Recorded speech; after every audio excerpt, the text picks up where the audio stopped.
ये बंधन, ये प्यार, ये रिश्ते, नफरत है मुझे इन सबसे। I just don't. दक्ष, क्या हुआ दक्ष? धोखेबाज हूं भैया, धोखा किया मैंने। हाँ किया है धोखा मैंने। हुआ क्या? बताना। अरे दक्ष, होश में आओ और बताओ क्या हुआ। भैया मैं बुरा इंसान हूं मैं। ये कैसी बातें कर रहे हो दक्ष? तुझे तेरी भाभी की कसम, बताना क्या हुआ? भाभी, अनु को मेरे बारे में सब कुछ पता चल गया है। तो ये क्या कह रहा है तू? सच कह रहा हूं भैया, अनु को मेरी हकीकत पता चल गई है। मुझे पता चल गया कि मेरी असली लाइफ क्या है। वो कहती है मैं धोखेबाज हूं भैया, मैंने उसे धोखा दिया। उस लड़की को धोखा दिया जिसके लिए जिंदगी जीने में और ना जीने में कोई फर्क ही नहीं था। भाभी, मैं अनु को कभी हर्ट नहीं करना चाहता था। मेरी वजह से उसे कोई तकलीफ पहुंचे ये मैंने सपने में भी नहीं सोचा था भाभी। लेकिन आज मैं अपने आप को रोक नहीं पाया। मैंने उसे सब कुछ साफ साफ बता दिया कि मैंने उससे शादी क्यों की।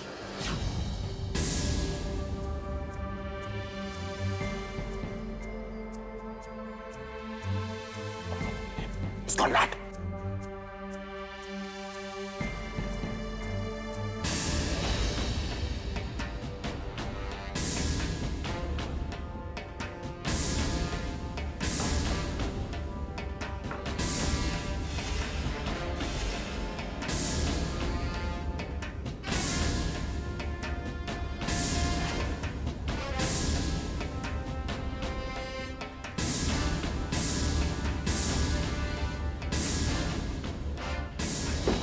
अनुपमा, क्या हुआ? ये बैग लेकर कहाँ जा रही हो? तुम्हारी आंखों में आंसू क्यों है? क्या हुआ? बेटा, ये सब क्या हो गया? तुम रो क्यों रही हो? मुझे माफ कर दीजिए भैया। जा रही हूं मैं घर छोड़ के। लेकिन बेटा, ऐसा क्या हो गया कि तुम यूं अचानक? अचानक नहीं भैया, कुछ भी अचानक नहीं हुआ। मेरे इन आंसुओं की वजह मेरे इस घर में आने से पहले ही दक्ष के मन में पल रही थी। बस मैंने आज जाना। ये क्या कह रही हो अनुपमा तुम? क्या पता चला तुम्हें? सच्चाई भाभी, मुझे सच्चाई का पता चल गया है। पता चल गया है कि आज तक मैं जो भी देखती थी, जो भी सुनती थी, सब फरेब था, नाटक था। मुझ विधवा से शादी सिर्फ और सिर्फ एक मकसद के लिए की गई थी।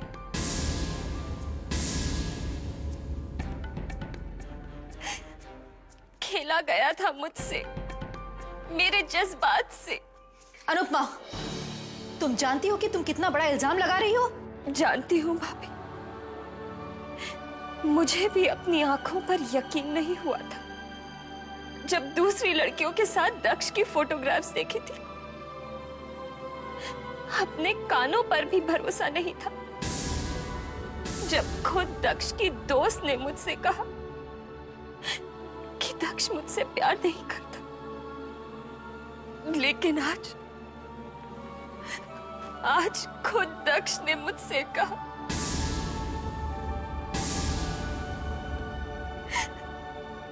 कि वो मुझसे प्यार नहीं करता। भाभी, उसने मुझसे शादी सिर्फ अपने मकसद को पाने के लिए की थी। कौन सा मकसद अनुपमा?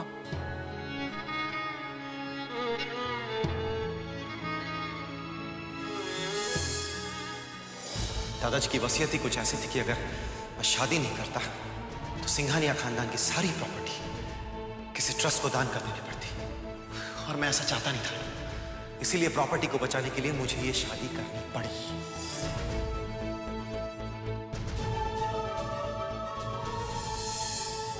अगर तुम्हें लगता है कि मैं गलत हूं तो तुम्हें इस धोखेबाज इंसान के साथ रहने की कोई जरूरत नहीं। तुम्हें मैं हर बंधन हर वचन से आजाद कर छोड़ के जा सकते हो तुम मुझे क्या लीव। बेटा दक्ष ने जो किया उसके लिए हमारा सर तुम्हारे सामने हमेशा के लिए झुक गया है। लेकिन मैं तुमसे एक बात जरूर कहना चाहूंगा बेटा, इतना बड़ा फैसला भावनाओं में बहकर लेना गलत होगा बेटा। गलती तो मैं आज तक कर रही थी भैया, इस घर को अपना मानने की गलती। पति के साथ साथ फेरे लेने के बाद ही एक औरत परिवार से जुड़ जाती है, लेकिन जब वो रिश्ता ही झूठा निकला तो। लेकिन हमारा और तुम्हारा रिश्ता किसी दूसरे रिश्ते का मोहताज नहीं है बेटा। हमने तुम्हें बेटी माना है और हम इस रिश्ते को टूटने नहीं देंगे और ना ही तुम्हें टूटने देंगे। तुम चलो मेरे साथ।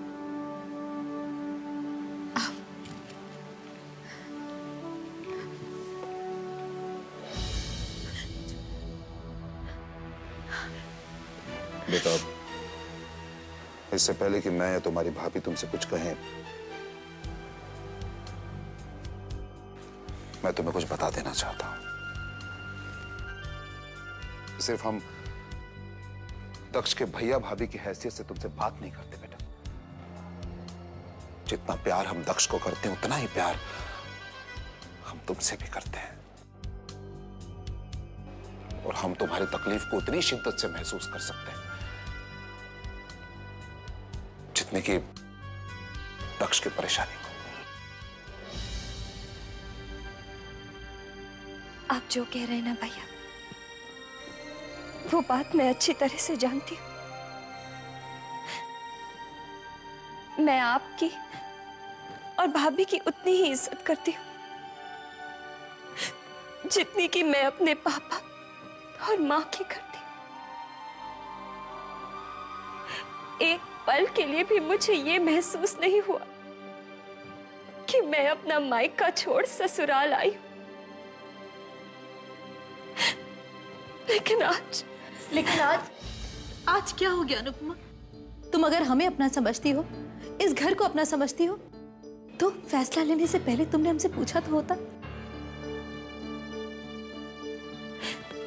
मुझे तो इस घर ने पराया कर दिया, दक्ष ने पराया कर दिया।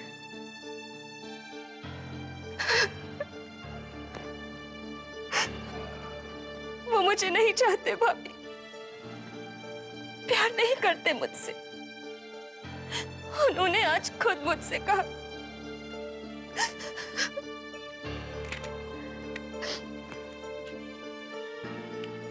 जानती हूँ भाभी,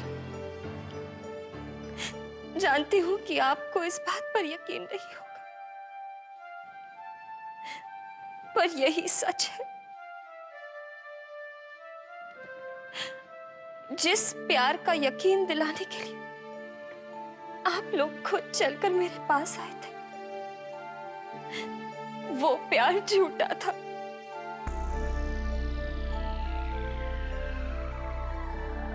अग्नि को साक्षी मानकर जो 7 फेरे दक्ष ने मेरे साथ लिए थे, वो भी झूठे थे। मेरी मांग में सिंदूर भरना, मुझे मंगलसूत्र पहनाना, वो सब झूठ था। आप जानती हैं भाभी, 7 जन्मों का जो रिश्ता दक्ष ने मेरे साथ जोड़ा है, वो तो उस पर विश्वास भी नहीं करता। मैं जानती हूँ, और ये बात आज से नहीं, मैं ये बात बहुत पहले से जानती थी।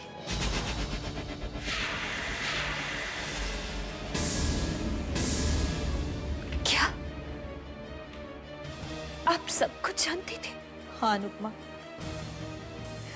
सब कुछ जानते हुए भी मैंने तुम्हारे पापा से तुम्हारा हाथ शादी के लिए मांगा, तुम्हारी और दक्ष की शादी करवाई। मुझे दक्ष का तुम्हारी तरफ झुकाव देखकर लगा कि शायद उसे उसका सच्चा प्यार मिल गया है। शायद तुम्हारी वजह से उसकी जिंदगी बदल जाए, वो सुधर जाए। ये सब मेरी गलती है, मुझे माफ कर दो। तुम जो चाहे मुझे सजा दो, लेकिन ये घर छोड़कर मत जाओ।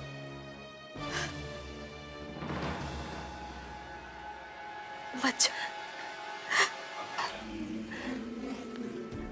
देखो दक्ष गलत जरूर है, लेकिन हमारा दक्ष गलत इंसान नहीं है बेटा। वो बस रास्ता भटक गया, और अगर इस वक्त तुमने उसका साथ छोड़ दिया ना बेटा, तो वो अपनी मंजिल से भटक जाएगा।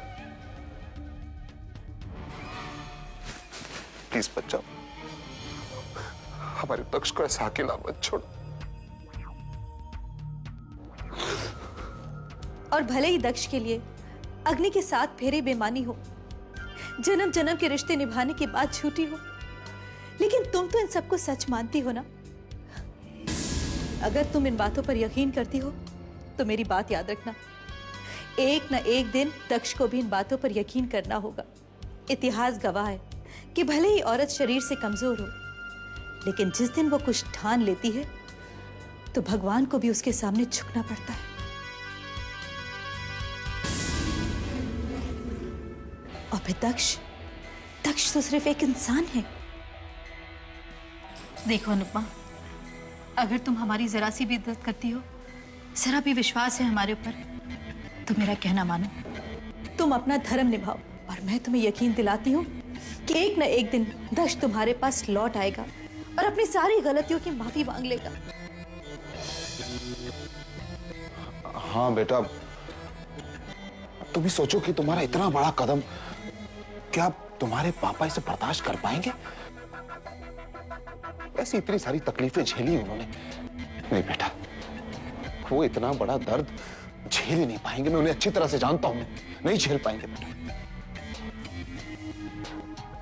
मुझे पूरा यकीन है कि हमारे दक्ष को सिर्फ तुम ही ठीक कर सकती हो। और इस काम में तुम अकेले नहीं हो बेटा, तुम्हारे भैया और तुम्हारे भाभी दोनों तुम्हारे साथ हैं।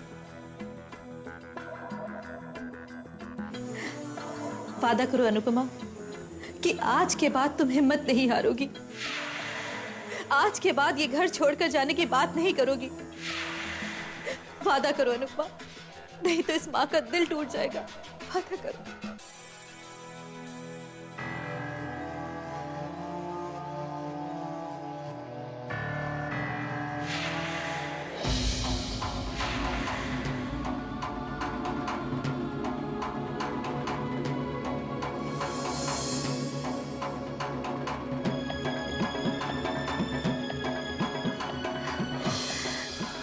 जीती रहो मेरी बच्ची, जीती रहो।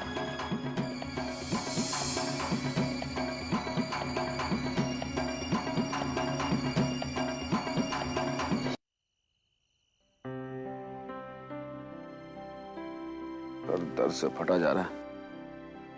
ऐसे में क्या काम करूं? और सर दर्द की कोई दवा भी नहीं है।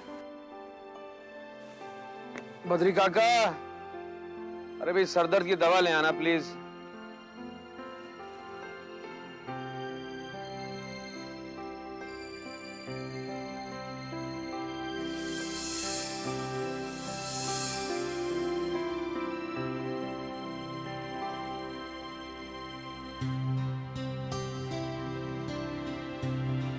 क्यों तकलीफ कर रहे हो बेटा? मैंने तो सर दर्द की दवा मांगी थी, तू तो बहाम लेकर आ गई। क्योंकि मैं जानती हूँ कि जब आपको सर दर्द होता है तो टैबलेट से कुछ नहीं होता, आपको मसाज की ज़रूरत होती है। और आपको मसाज करने में मुझे कोई तकलीफ नहीं होती, इनफैक्ट मुझे अच्छा लगता है। अब कैसा फील हो रहा है पापा? बहुत अच्छा बेटा,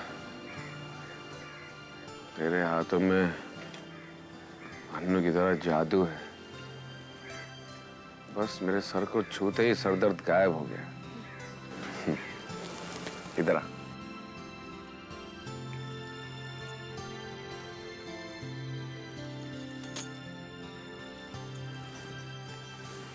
सच कहते हैं, अपने माँ बाप को बहुत प्यार करती हैं बेटी, और जब माँ बाप को उनकी आदत हो जाती है तो फिर उन्हें छोड़कर अपने ससुराल में चली जाती हैं हमेशा हमेशा के लिए। पापा, सॉरी बेटा, मैं थोड़ा सा जज्बाती हो गया था। दरअसल मैं अन्नू को बहुत मिस कर रहा हूं बेटा, बहुत मिस कर रहा हूं। अभी तो मैंने सिर्फ एक बेटी विदा की है, तुझे भी विदा करूंगा तो न जाने क्या हाल होगा मेरा। तुम दोनों के बगैर तो मैं बहुत अकेला हो जाऊंगा बेटा। पापा प्लीज, मैं आपको छोड़ के कहीं नहीं जाऊंगी। पगली कहीं की। अरे बेटा, ये तो दुनिया की रीत है, एक ना एक दिन तो हर लड़की को अपने माँ बाप का घर छोड़कर अपने पिया के घर पर जाना होता है। और अब मुझे एक अच्छे बाप की तरह अपनी बेटी के लिए एक होनहार लड़का ढूंढना शुरू करना है। मुझे ये बताओ बेटा, तुम कैसा लड़का पसंद करोगे? Doctor, engineer, architect? पापा,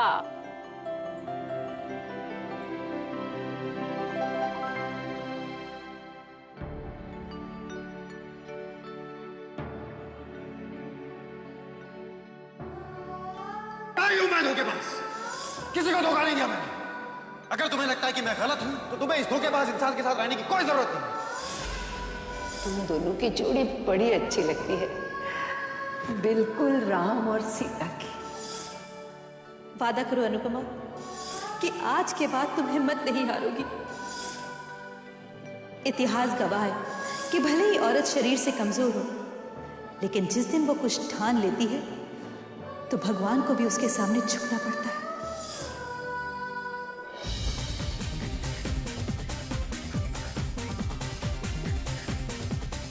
हाय handsome. Just leave me alone.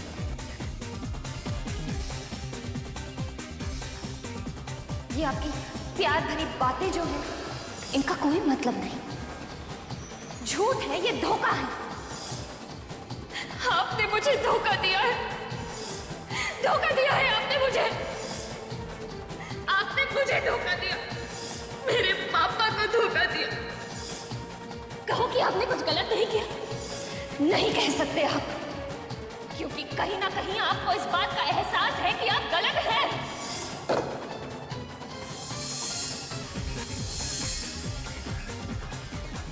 I am not at fault, मेरी थोड़ी ना कोई गलती है। मैं तो अपनी जिंदगी सिर्फ अपने तरीके से जीऊंगा, एंड दैट्स फाइनल।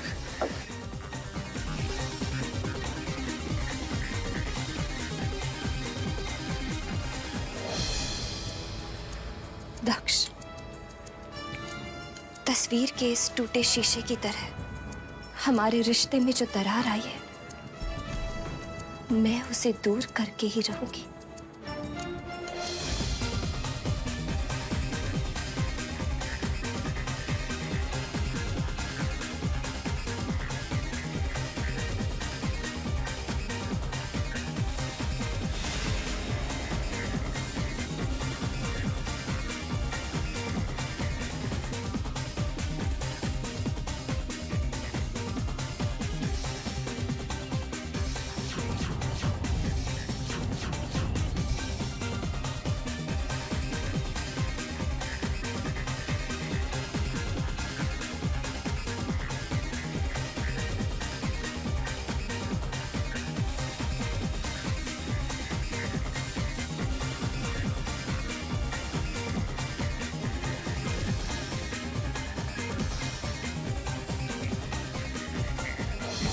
कहते हैं कि टूटे हुए रिश्ते की डोर को जोड़ना और शीशे की दरार को दूर करना नामुमकिन होता है, लेकिन मैं इसे मुमकिन करके दिखाऊंगी। मैं अपना धर्म निभाऊंगी।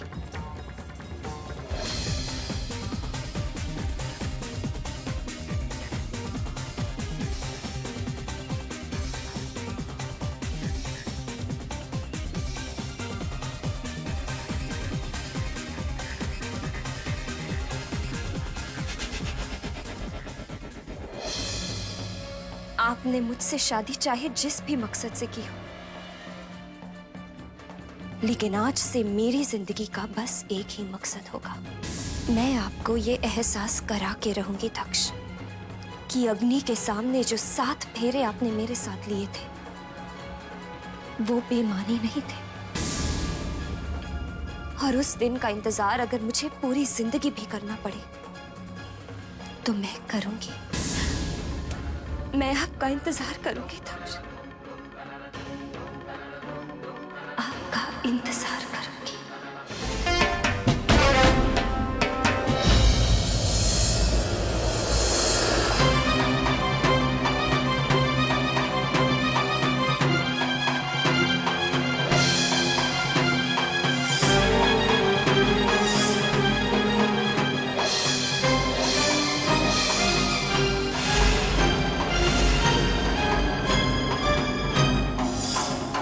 लेकिन ये रघु है कौन और इसका दादी के साथ क्या रिश्ता हो सकता है?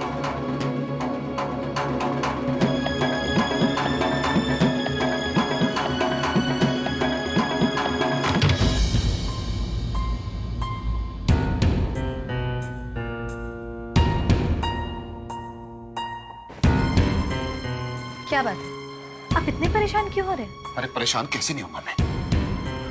मुझे डर है मेरा कि सिंघानिया एम्पायर को हासिल करने का जो सपना मैंने देखा था वो चूर चूर होने वाला है। एक तरफ वो बुढ़िया है नारायणी सिंघानिया जिसे नाक में दम करके रखा है, और दूसरी ओर ये दक्ष। अरे क्या जरूरत थी अनुपमा को सब सच्चाई बताने की? थोड़ी देर रुक नहीं सकता था क्या वो? आप भी ना, जब इतना बड़ा सपना देखा है तो ऐसी छोटी छोटी मुश्किलें तो होती ही रहेंगी। अरे मेरा पूरा 1 साल बाकी है और अनु को अभी से पूरी सच्चाई पता चल गई है। कल को अगर दक्ष ने कोई नया तमाशा खड़ा कर दिया तो अनु को क्या जवाब देंगे हम? जवाब का सवाल ही नहीं उठता। जवाब तो तब हम देंगे जब हमसे कोई सवाल करेगा, और अनुपमा उन लड़कियों में से नहीं है जो हमसे किसी भी तरह का कोई भी सवाल करेगी। मैं कुछ समझा नहीं, तुम कहना क्या चाहती हो? बात एकदम साफ है, दक्ष की सच्चाई एक ना एक दिन तो अनुपमा के सामने आनी ही थी। दक्ष उन लोगों में से है जो अनजाने में तो गलती कर सकता है लेकिन कभी गलत नहीं हो सकता। एक बात तो तय हो गई है कि अनुपमा को बहू बनाकर इस घर में लाने का मेरा फैसला बिल्कुल सही था। दक्ष की सच्चाई सामने आने से हमारा तो फायदा ही हुआ है, अनुपमा हमारे और करीब आ गई है, जो हमारे लिए बहुत जरूरी था। देखा नहीं कितनी सीधी साधी भोली भाली है बेचारी, कि इतनी आसानी से हमारी बातों में आ गई। हाँ, अगर अनुपमा की जगह कोई और लड़की होती ना तो ऐसी सच्चाई पता चलने पर दक्ष को उसी वक्त छोड़कर चली जाती। भाई बात तो आपने बिल्कुल सही कही। वाकई अनुपमा बहुत सीधी सादी भोली भाली है, गाय है बेचारी। हमें अब सिर्फ इतना करना है कि उसके भोलेपन का फायदा उठाना है। कमाल है, आपके पास तो हर मर्ज की दवा है। तुमने मेरे मन का डर निकाल दिया। डर तो अभी भी है, लेकिन अनुपमा से नहीं, उस बुढ़िया से जो इस वक्त भी न जाने कौन सा जाल बुन रही होगी। सिंघानिया।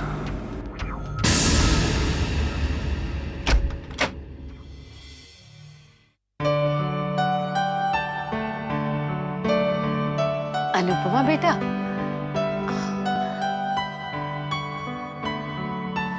बड़ी लंबी उम्र है तेरी बेटा।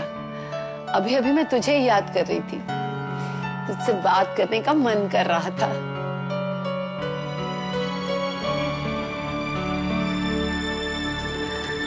क्या बात है बेटा, तू कुछ उदास लग रही है? कुछ हुआ है क्या? नहीं दादी, ऐसी कोई बात नहीं। वो रात को ठीक से नींद नहीं आई, इसलिए बस थकान। आप सूप पी लीजिए, ठंडा हो जाएगा तो अच्छा नहीं लगेगा। बेटा ये बूढ़ी आंखों ने बहुत कुछ देखा है बेटा। वो थकान और उदासी के बीच फर्क जानती है। दक्ष ने कुछ कहा तुझसे?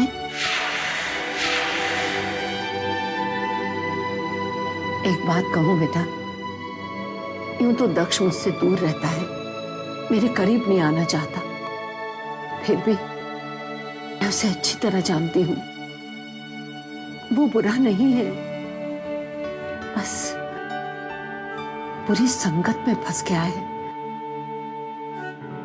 पहले मुझे भी दक्ष की बहुत फिक्र हुआ करती थी, लेकिन जब से तू उसकी जिंदगी में आई है, मुझे यकीन सा हो गया है कि एक तू ही है जो उसे सही रास्ते पे ला सकती है। मेरे दक्ष का हाथ कभी मत छोड़ना बेटा, हर हाल में उसका साथ निभाना।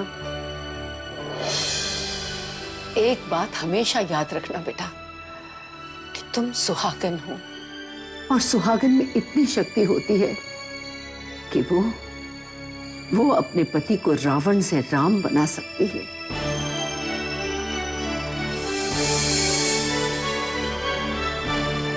एक बात पूछूं दादी?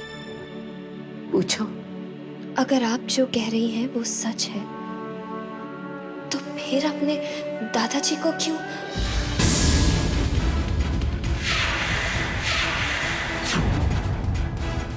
नहीं नहीं बेटा, भगवान के लिए ऐसा मत कहो। मुझे अपने पे लगा हर इल्जाम कबूल है, पर ये इल्जाम कबूल नहीं है कि मैंने अपने पति का खून कर दिया।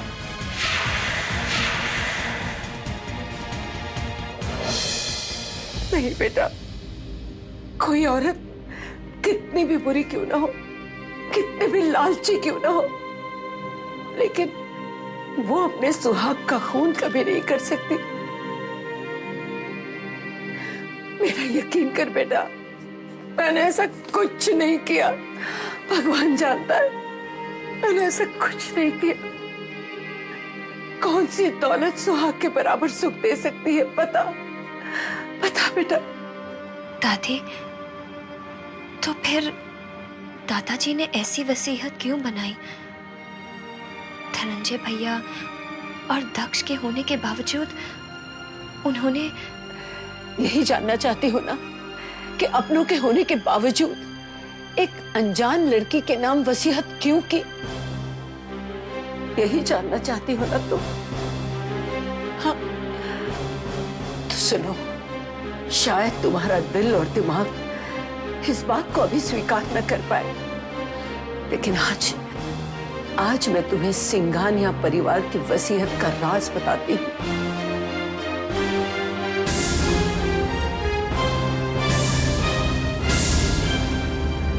मेरे पति एक बहुत ही समझदार और दूर तक के सोचने वाले इंसान थे। वो जान गए थे कि वो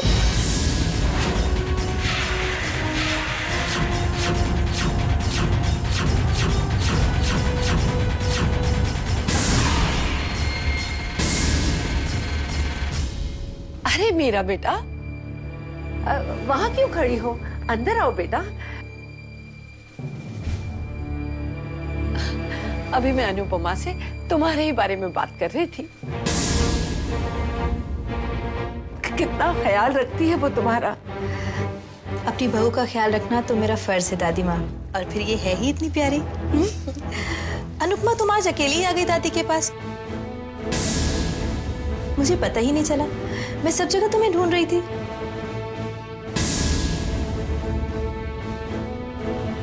भाभी, वो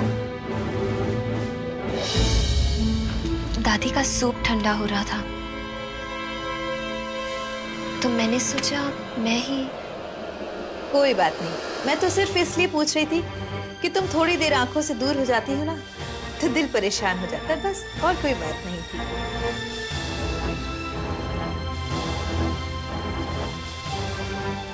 कुछ ज्यादा ही पटने लगी है इस दादी और अनुपमा में। इससे पहले कि ये रोज रोज का मिलना और बढ़े और मेरे लिए मुसीबत बन जाए, मुझे इस बुढ़िया को सबक सिखाना ही होगा।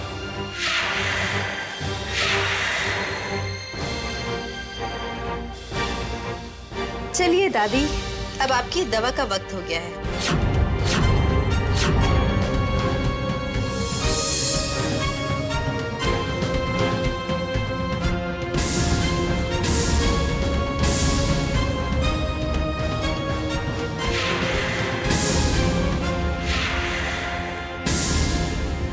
नहीं नहीं, मैं ये पीली गोली नहीं लूंगी। ये पीली गोली लेने से ना पता नहीं मुझे क्या हो जाता है। मैं अजीब सी हरकतें करने लगती हूँ, पागल से बिहेव करने लगती हूँ। मुझे पता नहीं क्या हो जाता है। सच्ची अनु, यकीन करो, मुझे ये गोली ठीक नहीं लगती। ये बात तो मुझे बता रही है या अनुपमा को सुना रही है? चाहे जो भी हो बुढ़िया, ये दवा तो तुझे लेनी ही पड़ेगी, वरना तमाशा जमेगा कैसे? इससे मेरी तबीयत खराब हो जाती। मैं ये गोली नहीं लूंगी मीरा। पता नहीं मुझे क्या हो जाता है कि मैं क्या क्या करने लगती हूँ, मुझे खुद ही होश नहीं रहता।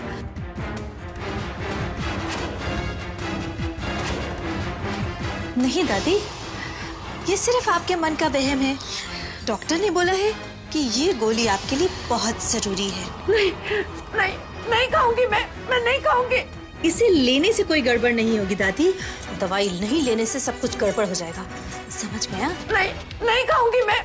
इसलिए दवा तो आपको लेनी ही पड़ेगी दादी। मैं ये दवा नहीं खाना चाहती। मुझे पता है कि मुझे कुछ हो जाता है इसके खाने से। मैं नहीं खा सकती ये लीजिए ना दवाई। दादी। मुझे नहीं खानी है। खाइए ना, नहीं, दवाई बहुत जरूरी है। नहीं पर लीजिए ना दादी, नहीं नहीं। दवाई पीजिए, पीजिए ना दादी।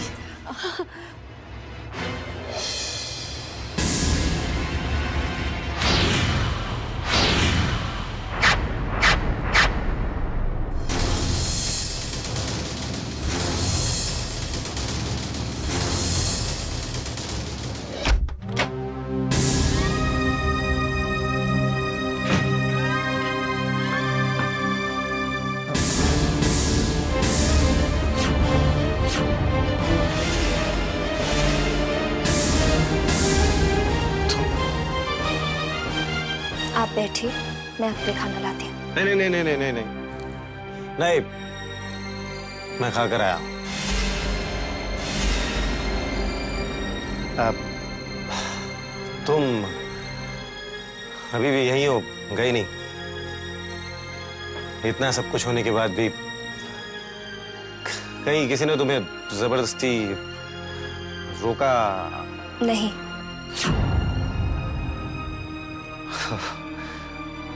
तो तुम अपनी मर्जी से रुकी हो? कहीं तुम्हें यह गलत फहमी तो नहीं है कि मैं कहीं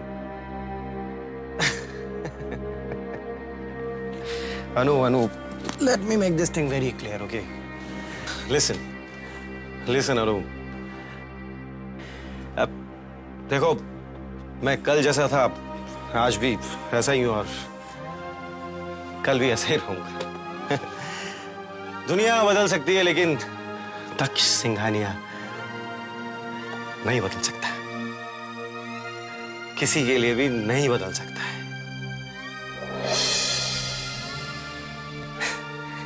इसीलिए मुझसे कोई उम्मीद मत रखो प्लीज, और अगर तुम्हारे मन में मुझे लेकर कोई भी गलत फहमी है तो उससे निकाल दो।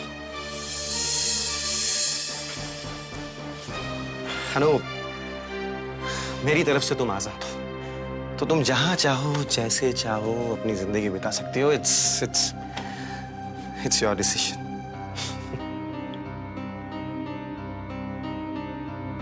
मैंने फैसला कर लिया है दक्ष कि मैं यहीं रहूंगी आपके साथ। यहाँ रहकर मैं अपना पत्नी धर्म निभाऊंगी, आपसे बिना कोई अपेक्षा किए। दक्ष आपके लिए भले ही शादी के 7 फेरों, 7 वचनों की, इस सिंदूर की और इस मंगलसूत्र की कोई अहमियत ना हो, पर मेरे लिए मेरे लिए ये सब बहुत मायने रखते हैं, मेरे वजूद का हिस्सा बन चुके हैं और इन्हें मैं किसी भी कीमत पर अपनी जिंदगी से अलग नहीं कर सकती। इसलिए दक्ष, मैंने ये फैसला किया है कि मैं मिसेस दक्ष सिंघानिया हूं और बनी रहूंगी।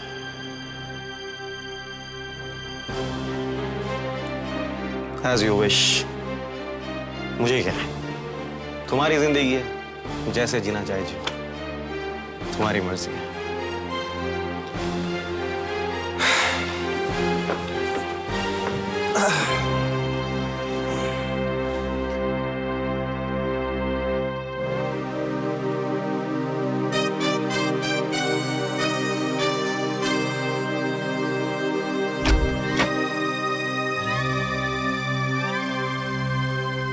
दक्ष, मैं आपके झूठ की वजह से यहाँ से जा रही थी, लेकिन आपकी अच्छाइयों ने मेरे पैर में बेड़ियां डाल दी। मैं आपकी दिल से इज्जत करती हूँ दक्ष, क्योंकि आपने मुझसे भले ही झूठा प्यार किया हो, पर झूठे इरादों से पति होने का हक कभी नहीं जमाया आपने।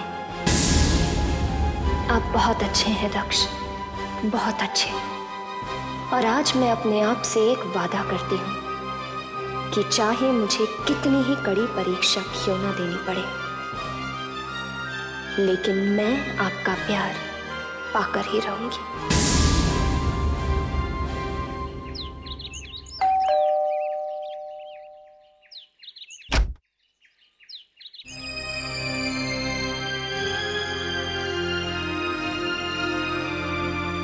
जी आप दक्ष की दुल्हन? जी हाँ। इस घर की छोटी बहू? जीती रहो बहू। हाँ, भगवान तुम्हारे सुहाग को हमेशा बनाए रखे, खुशियों से भर दे तुम्हारी झोली।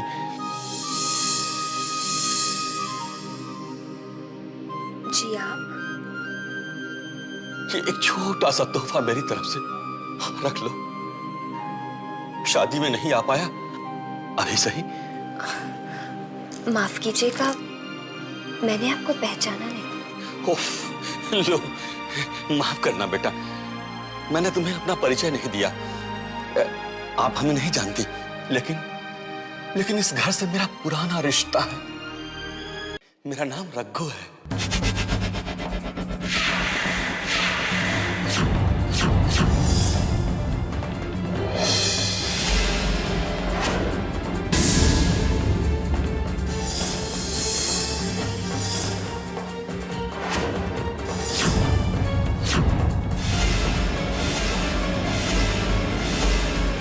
रघु है कौन?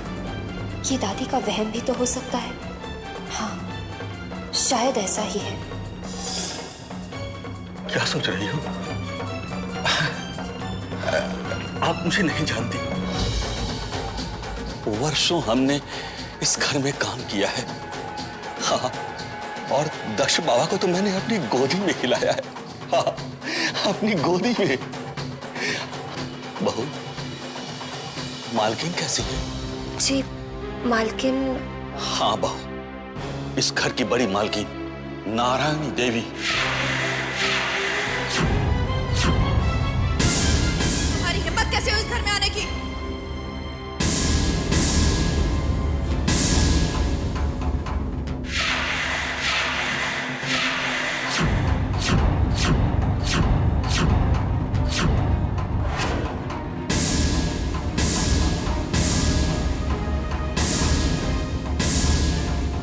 भाभी, तुम चुप रहो अनु।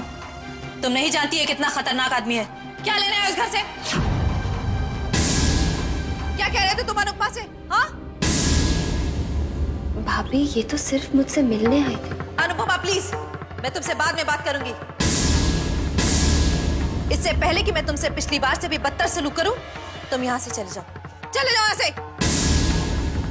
जी, वो मैं कुछ सुनना नहीं चाहती। शर्म नहीं आती तुम्हें? इतना सब कुछ करने के बाद तुम कोई ना कोई बहाना बनाकर इस घर में चले आते हो। पिछली बार की मार भूल गए तुम? बस एक बार मालकिन के दर्शन करवा दीजिए। चुप रहो, मैं कुछ सुनना नहीं चाहती। शर्म नहीं आती तुम्हें? रामू काका, संजय